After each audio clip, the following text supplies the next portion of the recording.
Thanks for the invitation. We're now almost an hour and 40 minutes into this, and you have not heard, I think I saw the word RNA or the letters RNA on one slide. But if I take you back, we've heard the year 2004 mentioned a couple of times. If you went back to 2004 and you were talking about genomics, for the most part, you were talking about RNA. And I came from a lab working with Bruce and colleagues, Matthew Meyerson, back at the time, and Matthew and Bruce had great success with some of the early papers. And then the EGFR story came out, and the SNP chip started to become sort of more robust technology and digital sequencing. And I asked Matthew, who had had such great success with microarrays and RNA early on, why was he just going wholesale into DNA and not doing RNA at all? And his answer was, it's too hard. And it's true. So RNA is harder than DNA. But if you think about to work with, and I'll maybe talk about that a little bit, but if you actually look in the cell and you isolate DNA and RNA at the same time, there's as much RNA in the cell as DNA. And in fact, what's interesting about RNA is actually where the action is. Those are the genes that are getting transcribed, whereas most of the genome is not transcribed and not of interest. So there's some great potential in RNA, and I'll hope to guide you through some of that. I'm a computational biologist by training, a translational researcher. Probably my most prominent project has been the Cancer Genome Atlas at UNC, along with my co-principal investigator, Chuck Peru. We're approaching the 10,000 patient mark on transcriptomes. We've sequenced more RNA than certainly more tumor RNA than anyone, I believe. So we have a lot of experience with RNA. I'm also a physician and a clinical trialist, mostly seeing head and neck cancer and lung cancer patients. I'm not a pathologist, which is important because I'm going to say some things given the length of this presentation, I have to sort of be a little bit extreme in my points of view, and I think our pathologist will help kind of pull me back maybe in the discussion section. And I do have a conflict of interest. Unfortunately, I'm a co-founder of a small diagnostics company. So that all of those experiences have come together to give me sort of what I'll call the anatomy of a diagnostic test, or sort of the stages of diagnostic test adoption. And it really breaks down into 4 parts, and I don't know if they're equal parts, but they're all critical. The first is the science. So you've got to have some evidence, you've got to have a hypothesis, and at some level that initial hypothesis has got to be validated. So a case report is not enough. You need a couple of reports to get interested in something in order to take it forward to a diagnostic test. And then, as Bruce so just beautifully talked about in the first step, about the challenge between taking that great idea, a science paper, a New England Journal paper, a PNAS paper, and turning that into a diagnostic test, of all the issues about dealing with the platform. Once you have that platform, you've got to deal with the regulatory issues, and regulatory includes federal and state and accrediting bodies at a minimum. Once you have a diagnostic test, it needs to be paid for, and we'll talk about that a little bit. And then even if you have a great test, Bruce talked about the 100 tests run in the first year of EGFR. That's fascinating. But another practice thing is, I think the guidelines for EGFR testing were just published this year, 10 years after, or maybe last year, but 10 years after this phenomenal discovery was made. So just thinking about how long it takes to really come full cycle in a diagnostic test. So thinking about the science of RNA, so what's the evidence for using RNA? Well, the evidence is actually quite fantastic. And again, I think you haven't heard much about RNA because it is hard to use, but I'll just give you this one example. This is data that was published related to our work with RNA from Paraffin, next-gen RNA Paraffin, using Cancer Genome Atlas samples. So this is a case, actually this is frozen, but it's the same is true for Paraffin. But if you integrate RNA into mutation calling in DNA, this is the kind of thing you actually see quite a bit of. I'll just, you need to be a little bit familiar with this type of plot. Just in the interest of time, I'll just point out that this is a patient with breast cancer, and we're looking at a canonical mutation in the gene PIK3CA, which is an activated oncogene in breast cancer. You look in the patient's normal, there's no coverage of the variant allele in normal because there is a mutation. If you look in DNA, there's a single read in the whole exome sequencing of the variant. But then you look in RNA, and a significant fraction of all the reads are RNA. So you could never call this as a mutation in DNA. There's no variant caller that would call one alternate allele from whole exome as a variant, but this patient clearly has a mutation. This sort of shows just even for a single nucleotide variant calling the power of RNA, and this is actually true across the genome, that most of the oncogenes have a higher mutant allele fraction in RNA compared to DNA, so RNA can be robust there. The other thing about mutation calling for single nucleotide variants is that if a gene is important, it's expressed. This is a big challenge in doing whole exome sequencing and whole genome sequencing, is there are many variants in the sample that may not be important. If those variants aren't expressed, that's evidence that they're not important, so RNA can be helpful there as well. We heard a little bit, so the second thing that you can do with RNA that's actually much harder to do with DNA is look for structural alterations. Structural alterations include splice forms and other insertion deletions, which you clearly can find with whole genome sequencing. But whole genome sequencing is difficult and expensive, getting cheaper all the time, but still a challenge to find most variants with whole genome sequencing. If you go to the much more tractable targeted sequencing or whole exome sequencing, actually those variants become hard to find. If you know exactly what you're looking for, you can tile across the variant and try to find it. But for most of the for many of the important variants, especially the tumor suppressor genes, it's really not practical at this point to find structural variants using targeted or whole exome sequencing. Whereas in RNA, for the price of a single in situ hybridization, at least for the price of the clinical in situ hybridization of several $100s, you could run an RNAseq analysis and get all of the structural variants in a single assay. And I'm showing you an example, and I'm referring you to our publication in Nature for lung squamous cell carcinoma, where we talk about how RNAseq was used to find some of the alternate splice forms and structural alterations of the canonical tumor suppressor gene CDKN2A. But I think perhaps the most exciting thing about RNA is, even in a tumor like lung cancer, and you've seen this figure a couple of times, the pie chart with the activating and mutations and exactly what the frequency is, I think still remains to be worked out. At least half of the patients, and maybe more than half the patients, do not have an oncogene. We still need to sequence them all. I mean, we need to know what their oncogenes are. But unfortunately, for half the patients, that sequencing didn't help them other than to tell them they didn't have a variant. But every single patient has an RNA signature. And there are many signatures that might be of interest, including response to therapeutics and prognosis and otherwise. Every patient has one. And I'm showing a slide here from related to the PanCan paper that was just published, and I forget where we published that, but sorry, I don't have the reference. I can give that later. And then I'm also throwing in sort of a teaser at the bottom. And as we move more into immune therapies where the targets and the biomarkers are not so clear, I don't think there's a lot of evidence yet that we're going to see these markers as single nucleotide variants. They're more likely to be signatures or quantitative expressions such as immune genes, so RNA may be helpful there. Again, so wrapping this up in terms of, so that's the science. I mean, there is a lot you can do with RNA. That's great. I'm not going to talk too much more about that. But how do we take that into a test? Well, that RNA test needs to get validated. And that's not the same thing as sort of a technical or scientific validation. I mean, that's one thing, repeat the results in another study. We need to take that finding into a clinical data set, clinical trial samples. And in fact, from a regulatory standpoint, that's required. We have to take it into clinical trials or well-annotated data sets. Most of these samples are unavailable. They're either unavailable to me because no one wants to give them to me, or to our colleagues who might happen to have a good technology, or they're simply not available at all. And the idea of generating new data sets just for an assay is almost intractable, and I'll get back to some of the money issues in just a minute. On the science side, you need to take that great finding, as Bruce showed us with EGFR, found in the lab by essentially any way you look for it, you'll find it, and turn that into a platform. And one of the biggest issues for platforms, we heard a little bit about this this morning, is on the tissue side. So we have the tissue constraints for the platform.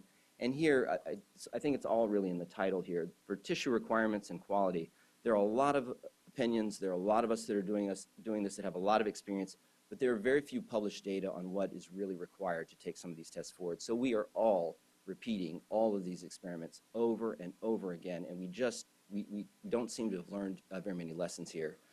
We heard, for example, for the match trial, that the goal is going to be 70% enrichment. TCGA did a bunch of work on percent tumor and set some criteria, not really based on much evidence. Bruce talked about his 50% requirement. I still challenge us to find the primary literature citations that support each of those decisions, including my own. Bottom line is more tissue is better, higher percentage tumor is better, but setting that threshold is very challenging. From an RNA perspective, probably the biggest issue has been this idea that you couldn't use paraffin tissue. I mean, this idea has really carried forth even to the current day. I still get questions about, can you do RNA-seq from paraffin? And at least now I can cite our paper where we show we did RNA-seq from gene expression arrays from frozen, RNA-seq from frozen, paraffin, and a couple of different protocols. And we get highly concordant results once you address the issues. One of the big issues is that there's plenty of RNA in paraffin tissue. It's just the fragments are short. You need to understand that and how it would deal with these short fragments of 200 to 300 base pairs. And so on the RNA side, not on the RNA-seq side, but on the multiplex PCR side, there are a small number of assays out there showing the most famous of which would be the Oncotype DX from Genomic Health. It's been now run on many hundreds of thousands of patients. It's really a standard of care in breast cancer. And then our own work in lung cancer, which I won't speak about further, but just to say that we have an assay offered through LabCorp. Using these approaches and both DNA and RNA approaches, we, like many groups, it has been mentioned, have a large sequencing endeavor. We've on a clinical trial. Ours is sort of a registry trial where we sequence patients at the cancer center, and we've done over 1,400 patients. And with 10 microns of tissue, that's 5-micron sections, which would be used for immunohistochemistry or special stains. We can either do DNA or RNA assays, and that can be from both biopsy sources as well as gross resection tissue. We can do this. You can all do this. It's quite easy, and the results are great. In fact, the issue is not so much the sequencing, because the sequencing error rates we know they're 2 in 1,000, and if you sequence the same locus twice, the error rate is it's 2 in 1,000 squared. So as you get the coverage goes up, things we're doing fine. There are some issues. I think the biggest issue is probably informatics and taking all that data and turning it into a reliable mutation call. But there's some issues. If we use other alternatives that are really targeted, we can get this down to fine needle aspirates, and we've been using Illumina's TrueSight assay on fine needle aspirates and just getting amazing results. So I think that the data is here, but the platforms are not here. So the issue is that if you want to take one of these assays into the clinic, you need a predicate instrument to take this to the FDA, unless you're going to do it in your lab as an LDT. I'll come back to this in a second. And for RNA, there's really one machine that the FDA has looked at. The FDA has not looked at the Illumina sequencers for RNA. The FDA has not looked at the Roche machines for FDA. And the multiplex PCR machines, most of them have not been looked at. So if you want to take that assay forward in the sort of the full regulatory path, you're going to spend a lot of money getting that machine approved as well. So that's really a challenge. That's one of our challenges. This sort of leads me into the regulatory idea. These tests need to be compliant. There's no question about that. We really can't have the Wild West, and we can come up with examples of why that's bad. But a compliant test is expensive. And potentially very expensive. I'll give you a couple of examples. And so that these diagnostic tests, for the most part, I think this is up for debate, are going to require private sector development, and this is an important point. We're going to hear more about regulatory this afternoon, but I'm just going to point out that diagnostic testing is regulated at the federal level a couple of different places. The two main places I'd like to point out are a kit is regulated by the FDA. So if you're selling a product that can be offered at any small hospital wants to run your assay, you're making a kit that is going to be regulated by the FDA. If you are just running the assay in your own lab, you can run that under the legislation for laboratory developed tests, LDTs, and that's regulated by CMS. Just one more take on those same two concepts. The LDT, the laboratory developed test, of which most of these molecular tests are, they are potentially cheap to develop. In fact, the immunohistochemistry that your pathology labs are using develops these tests under the LDT rules. But so do some of our most prominent sort of molecular diagnostics companies. Foundation One and Genomic Health offer their tests under the LDT legislation. The issue here is that the regulatory status of LDTs is unclear, and we'll probably hear more about that later today. If you choose to go the FDA route, which is in a lot of ways the way we would sort of all like for it to go, many of us would. Unfortunately, if you look at the two main mechanisms through which FDA tests are regulated, I'll tell you my own experience through our company has been that if you go the cheaper of the routes, the 510K route, you're still looking at a multi-million-dollar development project to get your assay approved. And if you go the PMA route, which is sort of looking for predictive responsive therapeutics route, you're talking about really tens, in the many millions of dollars. And again, getting back to the idea of how are these tests going to get developed, it's going to be hard to do this using the R01 mechanisms and NCI mechanisms. We're going to need private sector involvement, and these are certainly up for debate. I said that the LDT strategy was under some, there's some lack of regulatory clarity for LDTs, and I think this is it. Read what the LDT statute says. It says that LDTs are intended to be offered in one lab. That part's easy, and people do respect that. But they're also supposed to be simple, well understood pathology or tests. Are these next-gen tests simple and well understood? For rare diseases, they're intended to be offered at a single institution, and in cases where testing sending the test out to another institution would be prohibitive to the care of the patient.